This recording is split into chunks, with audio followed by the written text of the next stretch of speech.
বিয়ের 1 বছরের মাথায় গৃহবধূকে খুন করে ফাঁসিতে ঝুলে দেওয়ার অভিযোগ উঠল শ্বশুর বাড়ির বিরুদ্ধে।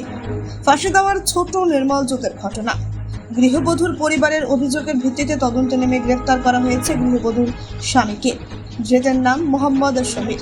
জানা গিয়েছে 1 বছর আগে ফাঁসি দেওয়ার চিয়ারু গছের বাসিন্দা হাফিজা খাতুনের সঙ্গে বিয়ে হয় মোহাম্মদ সমীরের। অভিযোগ, বিয়েতে পণ নেওয়ার পরও আরও পণের দাবিতে মারধর ও অত্যাচার করা হতো হাফিজাকে।